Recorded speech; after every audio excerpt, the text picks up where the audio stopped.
Hey everyone, it's Denise Brown from the Caregiving Years Training Academy, and welcome to the Caring Awards. I'm so excited to introduce you to winners in 3 categories tonight: products, events, and artists. And we're going to start with our products category. So we have 2 winners. Our first winner is actually colleagues and friends who collaborated on a Spanish edition of a book. And so Deb Hallisey is the author. Hi, Deb. Thanks for being here. So Deb's book is Your Caregiver Relationship Contract. And Deb released this book in 2019. She has a colleague, Paula. Hi, Paula. Paula Muller, who then translated the book into Spanish, and they released the book at the end of last year, at the end of 2021. Okay. And then Ken Clipperton is our other co-winner in our product category. And his product is CTS Safe at Home Phone. So welcome, Ken. Thanks for being here tonight. Thank you. It's a privilege to be here. Okay, so congratulations to our winners. So Deb and Paula, let's start with you. How did the idea of the Spanish edition of the book come about? It came about because Paula and I had not seen each other for a very long time, and we met for lunch to catch up. Paula started her company, Sociavi, and I'll let her tell you more about that. About the same time I started mine. So we have known each other for like going on 6 years now. And, we were talking about the book, and, she was wonderful about what she thought it was giving caregivers. And as the conversation went on, she went on to say, I think it was during the pandemic, Paula, well, I'll let you tell. You are a bilingual instructor for the Alzheimer's Association. And I knew, all of a sudden I was like, oh, Paula's from Chile. Oh, Spanish is her first language. And I just kind of said, oh, I've always wanted to put this book out in Spanish. And my dear friend and colleague said, let me help you. And that's how it started. So Paula, give us your version of it. That's my version of how we came to do this. And that is absolutely right. And the thing is that Deb's book is so wonderful and so instructive and so helpful. And we have had such a wonderful response from the Hispanic. We had some interviews, and really the people react to that because the Hispanic, the Latinx community have so many issues. I mean, we respect family, we respect our elders. They are so important to us. And at the same time, they bring conflicts between siblings. How do you talk about the difficult subjects?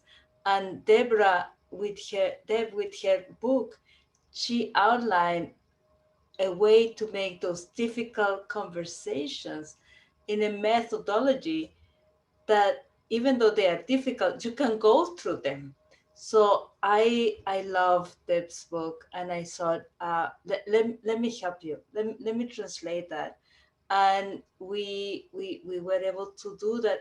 We had a lot of conversations because sometimes, because of the language, some concept I have to ask it, what do you really mean? Because I cannot do a word translation 1-to-1. It doesn't work. So to begin with the title, we have a whole discussion about the title because caregivers, as it is not a word that can translate 1-to-1 in Spanish. So we have to add the concept of caregivers for a loved one. So the title got a little bit longer, but that was the way that we were able to describe the concept, and it's so important. I'm through my journey, through my company, trying to help older adults connect with their families. I got very much involved with the Alzheimer's Association, and I'm a bilingual community educator and also support caregiver support facilitator.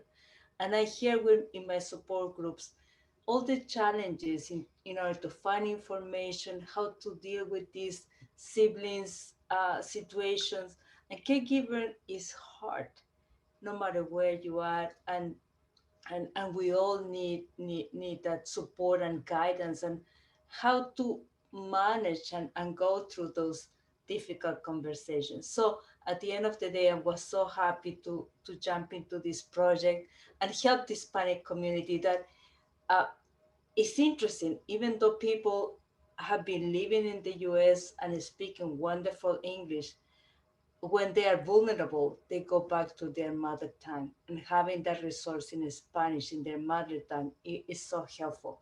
So that's why collaborating with Deb and all her beautiful book was wonderful. Was a great experience. Paula, tell us the title of the book in Spanish. Um, Gosh, I have to. So it's su contrato de cuidador de un ser querido.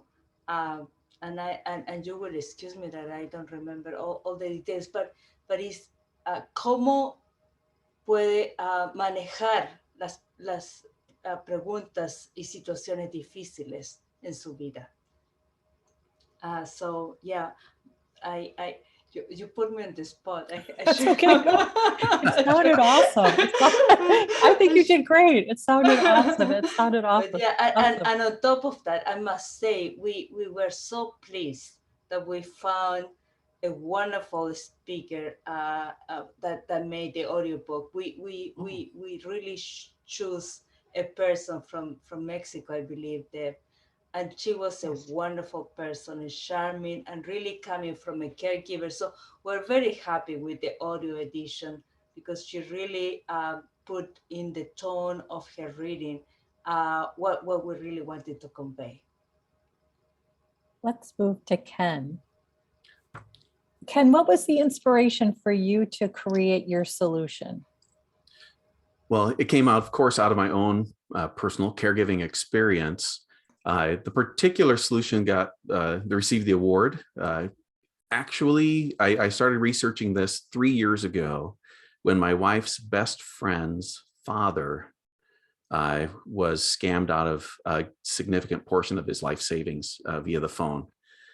He and his wife were living in their own apartment yet, and was beginning to suffer some dementia, and they didn't realize the extent of the problem until after that. Before I could figure out a technology-based solution to protect them from the scam callers, one of her siblings had moved the folks out of their apartment into the home of that sibling, and unfortunately took away the phone because he could not help but answer those questions and give out information. And it's had a devastating effect, frankly, on him. He's still, every day he's ashamed. This again is my wife's best friend. They would visit us recently and she'd just come from visiting him. And he has this sense of, I can't even be trusted to have a phone. And also the scammers were telling me I could pay off my kids' mortgages and fund my grandchildren's education, college education, but the exact opposite is what happened because of the scammers. So that's when I started. And then my dad went through a series of health declines, including hearing and dementia. And then my mom last year went through cancer, and I was able to find solutions that helped them stay connected safely. I've been an IT professional with strong telecommunications background for 25 plus years. And I've used that background all through the time to be the family techie for both sides of the family. But after my mom passed away last May, as I thought about what I'd learned and the solutions I'd come up with in talking with close friends and my pastor, they said, you really should not let the knowledge that you've gained go to waste. And there's so little known about that there are effective solutions that can block the scam callers, even from a landline phone. And that's the main thing I'm leading with.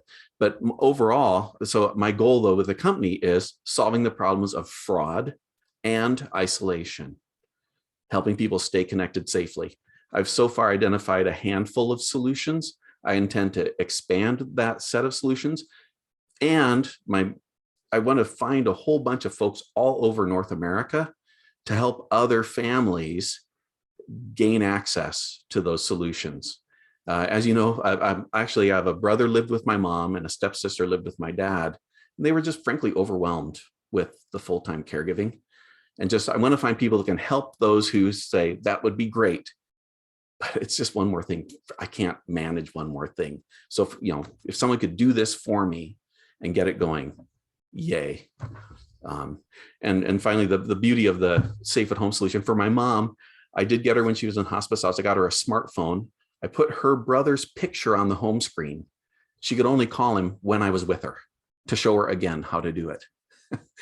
But when I implemented this, then it let me plug in the unit in her hospice room with her home phone plugged into the back of the unit. So she had her phone number and her home telephone with her in hospice. So we can easily go to rehab, hospice, child's home, whatever. And it just let her regain connectivity, connection with her family and friends. So it was huge for our family. Really, really important. So that's basically what I'm about. Stay connected safely, defeat the fraudsters, and defeat isolation. So before we move away from our product winners, I want to give our product winners a chance to give us their website address. So for our viewers who'd like to know more, Deb, what's your website address? Sure. So mine is, the company name is www.advocateformomanddad.com, and it's completely spelled out, all the words. Why don't you put it in the chat? I And then can we do can that. just click Yeah. on it and pick it idea. up. Yep. And I also will include the links in the show notes when I publish the archive. And Ken, what's your website address? It is caregivertechnologysolutions.com. All the short names have long since been taken, right? Yes, that actually is, that is so true. That is so true. Okay. Thank you. Ken, Deb, Paula, thank you guys so much. We're going to move to our events category. And so our two winners are Kathy Murri and Elizabeth Miller. What I find so wonderful about both of you as winners is that you come from a different perspective and a different purpose with your events. And I love that because it just shows that we can do so much to support family caregivers in really creative ways. So Elizabeth Miller, let's start with you. So you won for an event that you host, which is the Happy Healthy Caregiver Virtual Cafe. I started with our product winners with a question of how did it start? But I'm going to ask you, when your event ends, how do you want your attendees to feel? Good question. I want them to feel like they got a break in their day.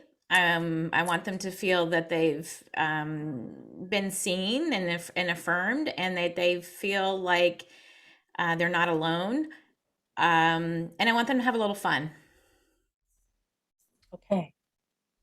Kathy, your event is called Unhurried Conversations on Grief and Loss. So at the end of your event, how do you want your attendees to feel? I want them to feel that they've been heard, that they've had a chance to express themselves, and that they feel supported. They're like the same answer.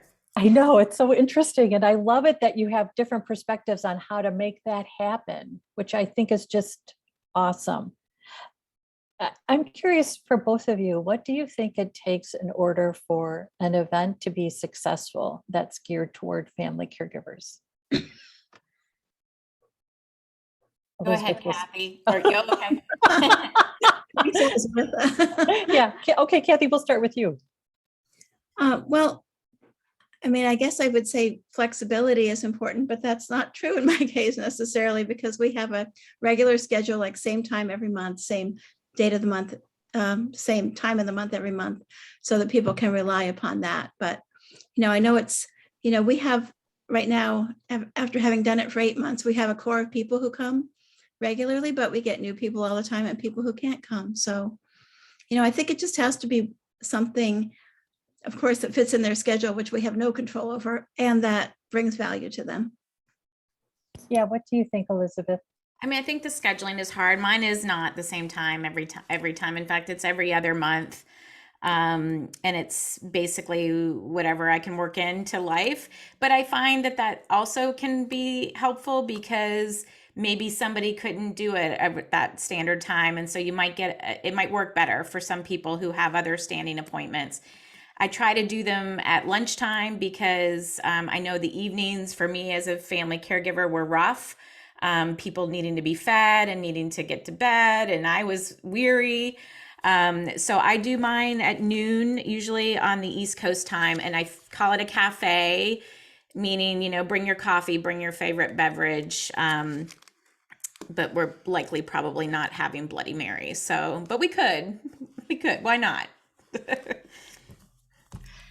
Kathy, how did you decide that you wanted to have an event like this? Well, interestingly, it sort of came from two different places.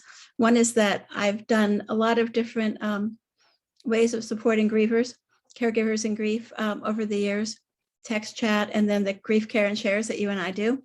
And coming out of that, I realized there were a lot of people who were grieving, not necessarily the loss of a person in their life, but grieving events, changes in their lifestyle. For example, I get people that come to the group who may have lost their caree or may have lost the person who cared for them, or may just be grieving the change in their lifestyle from doing caregiving. And some people who come because they're grieving the pandemic and various other changes in their life. At the same time, a friend of mine here, Julia Mines, started an Unhurried conversation that was just open about anything. And I went to it and I thought, that's a fabulous format. I love that. So I decided to combine the two things into one, which seems to work really well.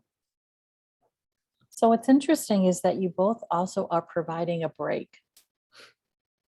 And Elizabeth, your break is around, okay, let's just move out of the experience and into this feeling of good company. We're going to have some fun.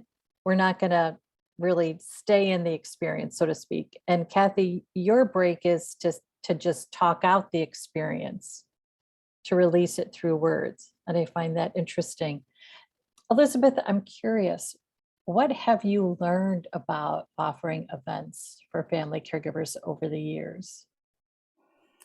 I think there's not one right way to do something. I mean, I left my Daughterhood Circle. It's my in-person support group tonight, and it's very different. You know, we sit around and chat. We've formed friendships over the years. The virtual event, you know, you've got to meet people where they are. I don't necessarily know them all personally. It can be harder to get people talking. You know, I can ask prompts, but you've got to be willing to be vulnerable. And so that was part of the reason why I wanted to have this type of format. Is I feel, you know, I want to give caregivers a way to fast track to the resources that are going to help them. And so there is a little bit embedded with the fun. There are some announcements about upcoming events. There are some things that, you know, they might want to know about. They might get a little brief demo on something or type of thing, but I'm in it because I'm also inviting other people who are into this space that can contribute something positive in their life in some way. And I like that. I like being able to highlight other business owners that are doing some great things. And it's, you know, it varies a bit. And then when you start thinking, like, can we have fun as caregivers? Like, am I going to be able to keep thinking of fun things? And it's possible. Like, there's not, you know, I think one of the things with caregiving is people think it's all gloom and doom potentially and heavy. And there's a lot of joy in the journey as well. And so, you know, we've played self-care bingo. We have prizes. Who doesn't love to win a prize? We did a dance party with Jen Chan where she did, like, you know, the lights for St. Patrick's Day. And then I've got one coming up on May 24th. And haven't decided exactly what we're gonna do, but we might do a sing-along. So it's just kind of like, you know, it's fun. And we could, you know, writing a haiku, playing hangman, like whatever it is that can feel like a break. And a break can vary for different people. It doesn't have to look the same. Absolutely. And I think we all enjoy the variety of how we take a break too. That there are some days where you just think, you know what, I just want to be taken out of this experience, you know, take me away. And then there's other times where something has happened and we think, I just need to talk out how this feels. Talking it out will be a break. Kathy, what would you say you've gained in terms of insights around grief and loss because of your conversations? Well, I think, first of all, I want to say I want to go to Elizabeth's events because they sound so fun. But I'm trying to figure out how I can get you to do your grief event as part of, and how we could make that fun. But maybe well, that would be a challenge, Kathy. Is there a way we could marry them together? we'll have to get together and think about Yeah.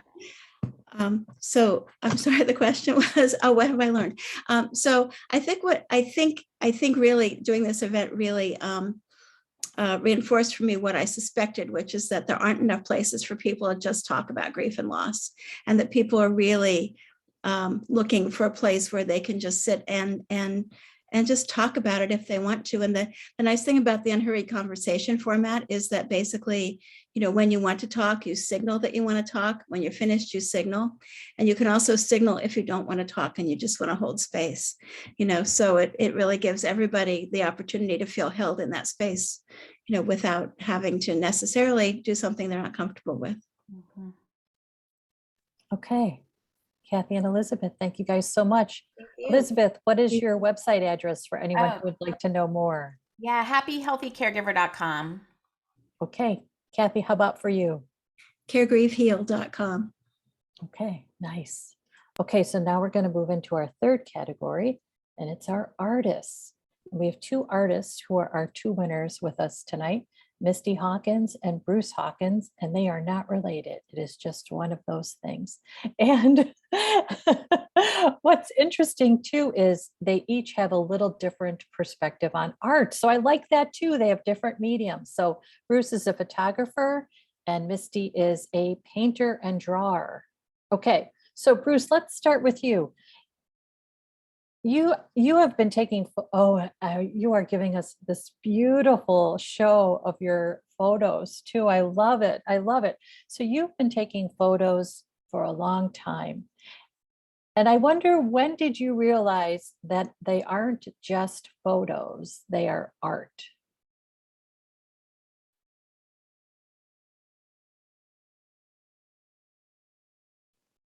Well, first of all, you ought to know I'm a physicist. And my thesis 60 years ago was actually a rather notable experiment. It's in history. But I gave up taking photographs when film processing got poor. And then when digital came in, and mainly I record my hiking. I did it to begin with just to for memories. And my daughter and our younger daughter and I were talking about this. She majored in studio art at Smith College, where I taught. And that this is what my sensibility is. My sensibility is memories for myself, which then I looked at, and a few years ago, probably 10 or 15, I thought, oh, gee, these are pretty good, and maybe they're worth framing. So I started framing them, and I'm practically out of wall space now. And I bought a few of other people's pictures. One of the pictures on my walls I like best is by a woman photographer who actually, Ruth and I were on the committee that oversaw her wedding to her wife. Back in 1991 or so, I think, when our Quaker meeting was doing them before they were official. And it's 3 cows with their noses out of a barn. It's wonderful. I love it. And I haven't succeeded in doing anything that amusing, but so, and then back in, what was it, 17 or so, it suddenly occurred to me, well, some of my friends were exhibiting at the library. The library has a gallery, and every month They have an exhibit. And so I said, well, why don't I see? And so I sent in my portfolio and they accepted it. So I feel rather, I did not think of myself as an artist, but now I've decided, well, yes, I guess I am. I also want to say something about the silent partner here, Ruth, because she's an amazing woman.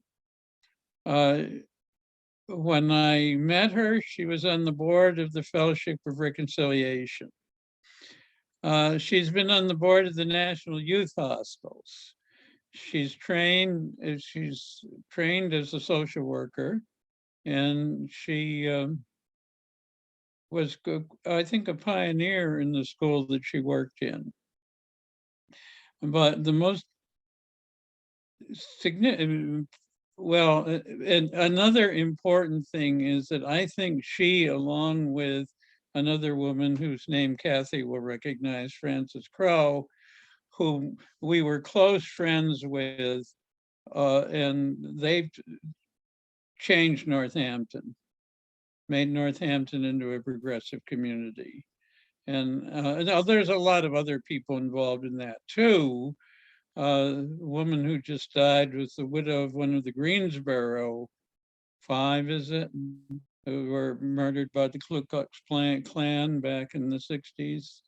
And she started a national organization. There's lots of other people, but Ruth got the ball rolling back in 1961. And Ruth And she even pushed Frances a little bit. And I just want to mention that Ruth is your wife. Yes. Yes. Mm-hmm. Yeah. And you currently are caring for Ruth. She can't speak for herself really anymore, not this way, but she's still cheerful. But she's the one who went on the dark side of the street where it was cold to hand out leaflets. And so I really think she's part of the reason that Northampton is what it is today. She's leaving an amazing legacy. We can all be so lucky to leave a legacy like that in our communities. I want to move over to Misty, who is our other artist winner. So Misty is an educator. She's a painter. She's a drawer. And she was just telling us before we started our recording that she really loves to paint faces. Yeah. So Misty, you also cared for your father. Yeah. Yeah. How did you keep your work going while you were caring for your dad? I didn't keep my work going very much. I had something the previous year that I had agreed to do, which was to make a video for a little community school in Orange County. And this was a year before anything, before COVID, before my father had any symptoms or was sick. The year before, I said, yeah, that's plenty of time for me to plan and do it. And I planned to really get started in January of 2020, and then COVID started in March. And yeah, that was my plan. That was like, I thought plenty of time. And so I guess my dad they found a tumor in his liver.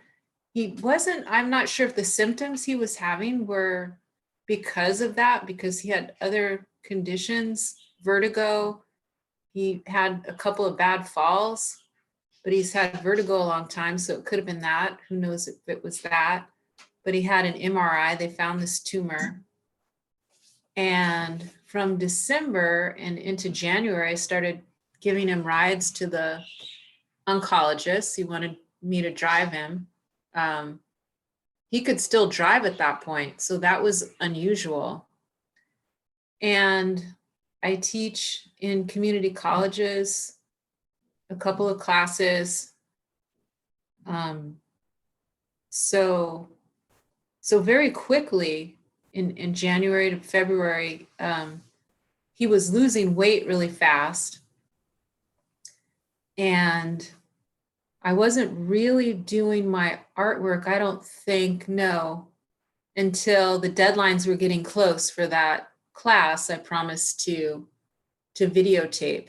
And I'd never done that before. So that was part of the thing. Is the previous year I thought, well, this will give me a deadline and it'll give me, it's something I've wanted to do, but why do a video demo? You know, it was motivating. So by the time it was getting close to the deadline, there were 2 different videos. It was around April. And then I guess at the end of March, I lost track of time. My father got so weak, he wasn't able to walk anymore. And that's when he agreed to have hospice.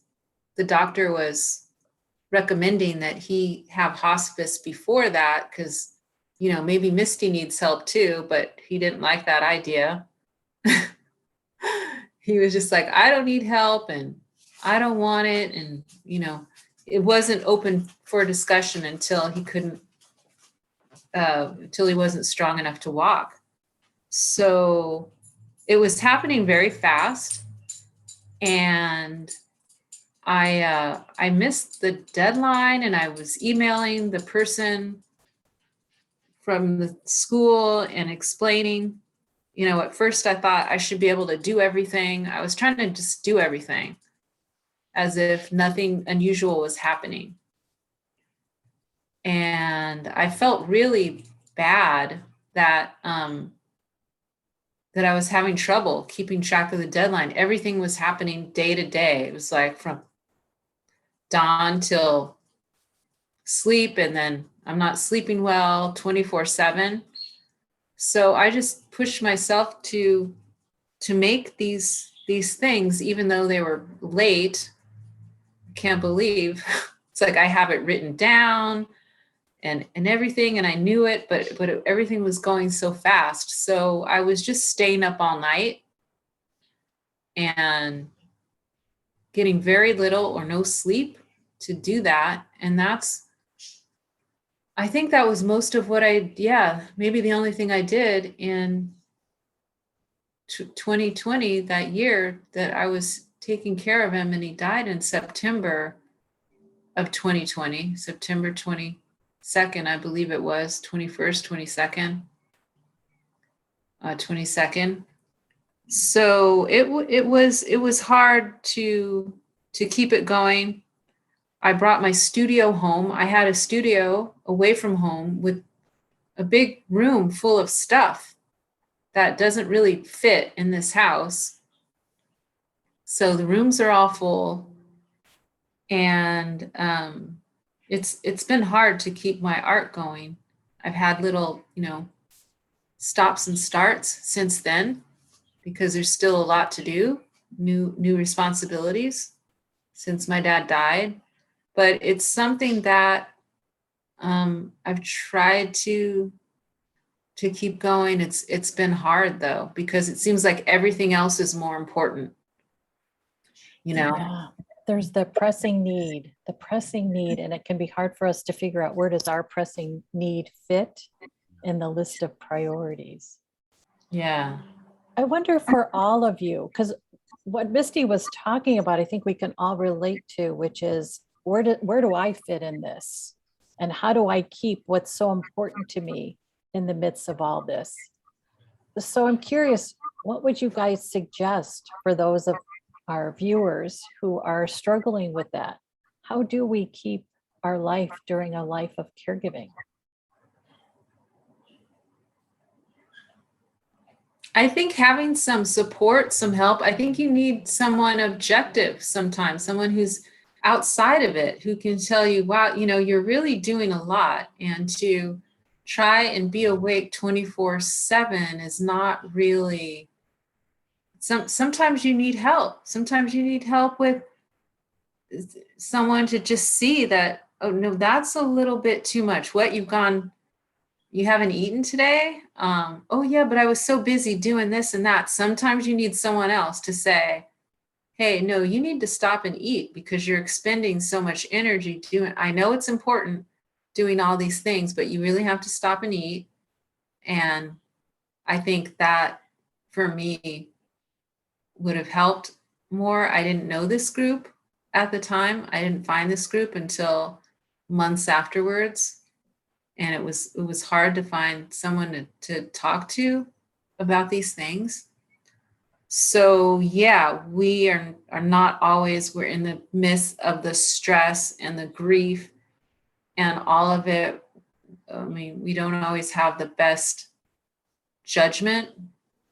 We're feeling like we're not doing enough, guilty. I mean, and how can you make a decision on what to do and I couldn't. Yeah, I know it's hard. It's hard. And especially because you're making decisions during a time that literally is life and death. And that really makes it that much more difficult because you know that time is limited. You know that life is ending for someone. And it's hard. It's hard not to make that the most important part of the day. I'm also wondering, a lot of you talked about the time and the commitment to developing your product, really thinking through your event, really developing your art and really becoming a master of your art. How do you stay committed? How do you keep the energy around that part of your life?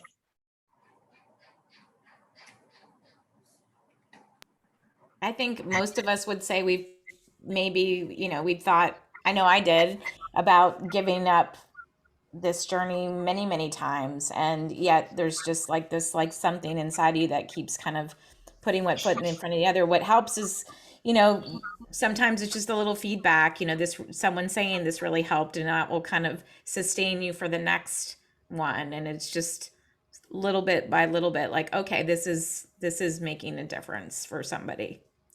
That helps, the feedback.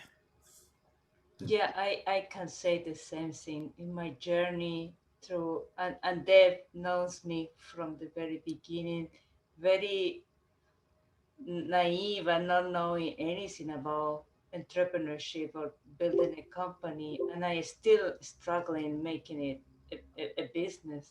However, those signs that you see, the reaction of the people that you're helping, under circumstances that they don't find.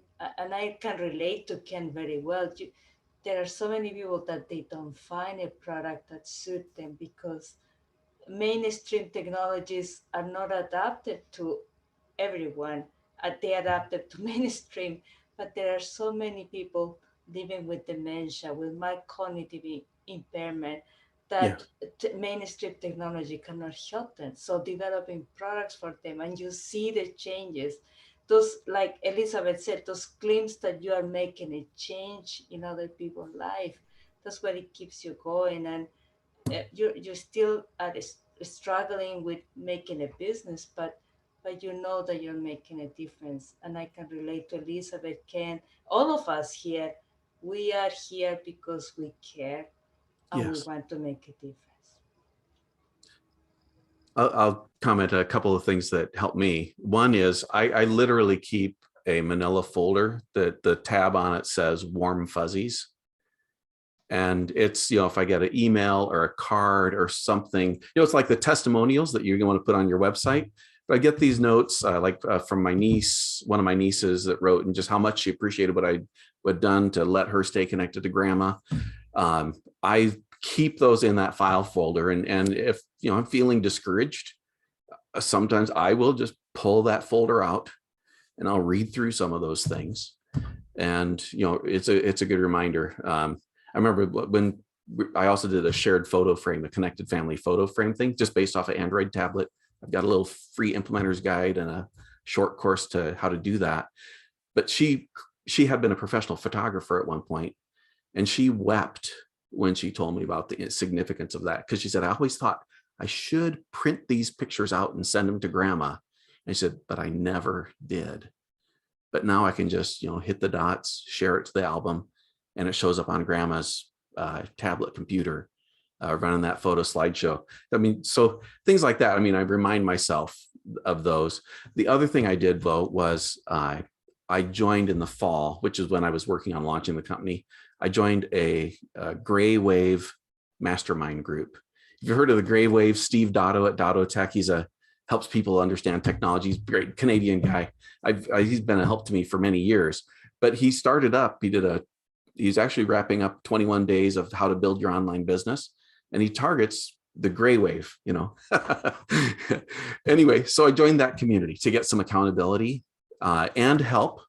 And that's been really good. I mean, we're still meeting weekly. We met this morning, and so that's been helpful to me too. And there's some really, really good experienced people in that group that have been able to give me insight and perspective, but also it's just that accountability. I know Thursday morning, we're going to meet at 9:00, and I'm going to have to tell, what did I accomplish this week? What were the obstacles? What am I going to get done this week? What do I need to do to get that done? You know what else is interesting too? It's how we describe ourselves at various points in our life. And Bruce and Misty were talking a little bit about that. How do we maintain our own identity, and how do we then describe ourselves in a different way as our identities change? And the identity of being a small business owner, of being an artist, of being an author are really such cool identities to have, that it's awesome to be able to call yourself that too. And I think the pride in the work is another inspiring motivator. It gives you that energy to keep going. Okay, so I guess I'm going to ask you guys, what's the one word identity that you are thinking of yourself right now?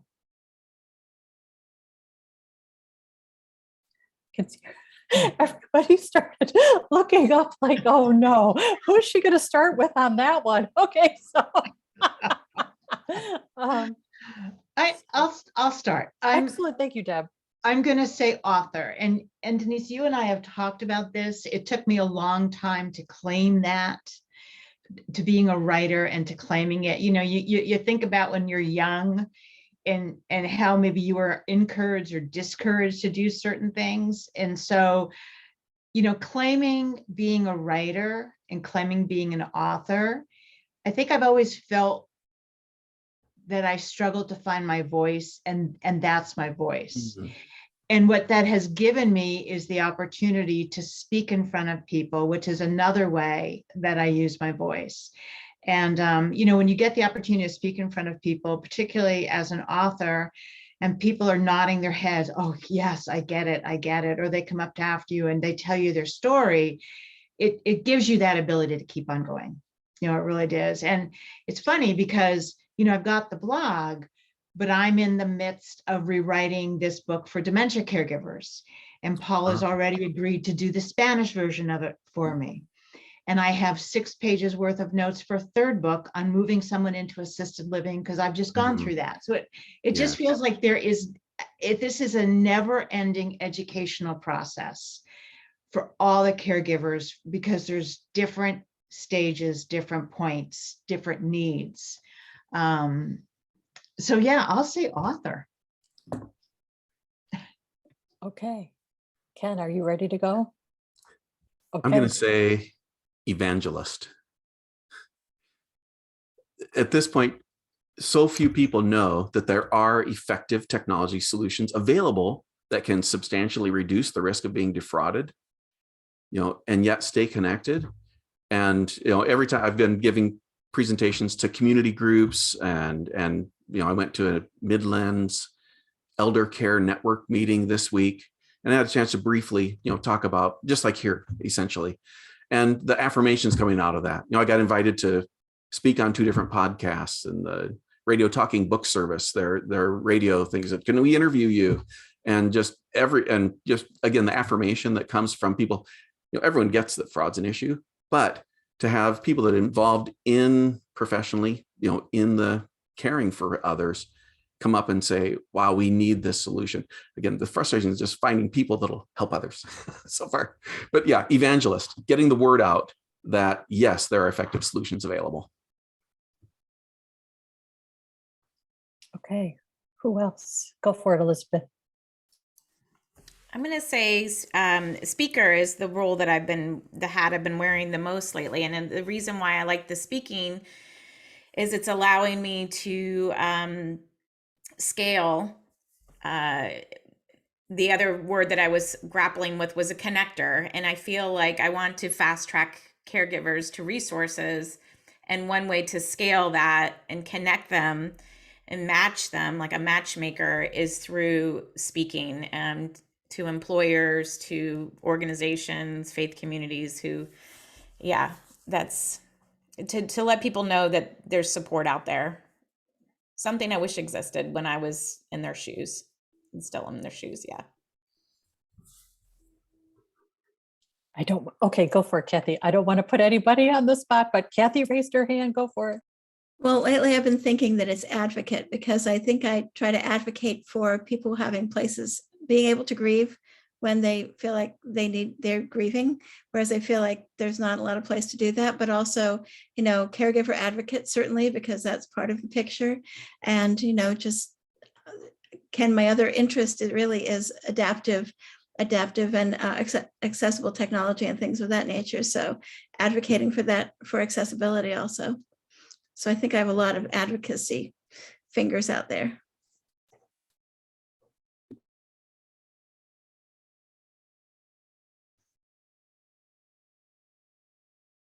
Bruce, go for it. Lover. In many, many, many different ways. And including the natural world out there. And the work to try and save it. I'm the treasurer of a resistance center, progressive, which is essentially lost funding, going out of business.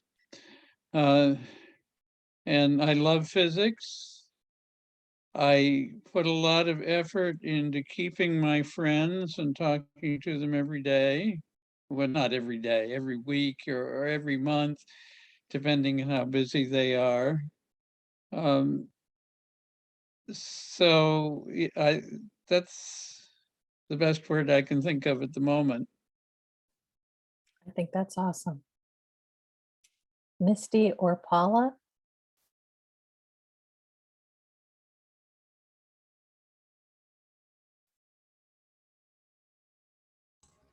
I find myself as an entrepreneur in the trying phase. I really believe what I'm doing and the relationship that I have and the connection with Deb and all of you is wonderful. And there is so much that can be done through technology, but also education. So I'm halfway of an advocate of trying to bring education and information about Alzheimer's and dementias to the community as and especially to the Hispanic community. I realized through the work with Deb and through the Alzheimer's Association that there is so much that I can do being bilingual, supporting that community. But also there is a lot of need of bridging the gap, the technology gap with our elders. It's true that a lot of happened through COVID. Many had the light bulb moment that now I have to adopt technology. I wasn't too keen to do that before COVID, but because of the isolation, they were sort of forced to do that, and they managed the technology adoption very well. But there is still a segment of the population that, because of aging and especially because of dementia, that they cannot follow their rational thinking. Technology solutions are not there for them. And building those solutions that are simple enough, and that's the mission of what I'm committing myself to do. Uh, it has been my journey, and really every day talking with people, there is so much that technology can do and education can do in order to help everyone in their journey of caregiving and also living with those chronic diseases. So I'm halfway of entrepreneur in the making, an advocate and communicator for everyone that needed in this journey of caregiving. And Misty, what are you thinking? What's your one word identity that's coming up for you? We'll just, oh, there we go. You're good. Yeah, I was looking at synonyms. You were, I'm looking at my dictionary here oh, that's awesome. on the phone. I'm like, what is a good word for? It feels like I'm trying to find synonyms for responsible one, because I feel like I'm the one who's the boss, who is the one in charge. El Jefe. There's my bilingual input today. Yeah. Yeah, like Yeah, being a la teacher. jefa.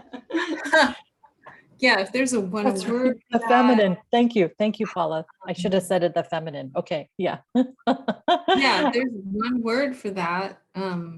Yeah, it feels like I'm responsible. It's all up to me. There's nobody yeah, to yeah. support or fall back on. I'm responsible for people's education, for their foundation, in art classes, training them. Here at the house, now there's the house that I live in, but the other house that I grew up in that has been a rental since our mother died. And, my dad's been taking care of that house. And now I'm having to make decisions with repairs and contractors and yuck. Yuck. Wonder if it's adulting, I guess, in many Adulting? ways, right? Yeah. I've heard that word before. I heard it a few years ago, and it works for me. Yeah. It's usually used by those who have just recently made that transition, Yeah. Yeah, you're first in line, right? Everybody looks to you. There's no one behind you. There's no one on either side of you. There's no one ahead of you. It's just you. And I know. It's everybody is like I'm in looking to charge you. of these houses and the dog and the bird and the bills and the homeowner's insurance and taxes and Yep. you Yeah. know, Yeah. like, oh, really? I think okay, I'm doing it, but it's hard. Yeah. That's actually Dave's book. Where do I my start? dad used to do it. Yeah. Like yesterday, I was like, okay, I need a drink now. And I'm not even a drinker. Like, I have one drink a year, but I'm like, oh, that's why my dad drank so much, maybe. Because at the end of the day, you're just like, oh, relief. Where's my relief? And it's, can I have a drink? So the beauty It's of with the tonight happy, is, healthy caregivers, right? I was just going to say, the beauty of tonight is, now that you can go to a virtual cafe and connect to Or a little bit. Yeah. or Yeah. is it a relaxed conversation? What is it? It's a Unhurried conversation. unhurried conversation. Yeah. That would be great. We're going to close for tonight. Thank you guys so much. And congratulations on your wins. And for those of you who are watching the recording, you'll find links to everybody's website so you can learn more about their work. And we hope that we've inspired you to go out and bring your work into the world. The world needs it. We need creative solutions. And we are looking for creative solutions. So we'd love to find and use yours. We also need art because the world needs something beautiful to look at and Yes. experience more than ever. Okay, thank you, winners. Thank you so much for being here tonight. Thank you. It was Thank nice you. meeting It's you. lovely to meet all y'all. And thank Thank you to our you. viewers. Thanks for watching. Yeah. Bye-bye. Take care. Bye-bye. Bye-bye.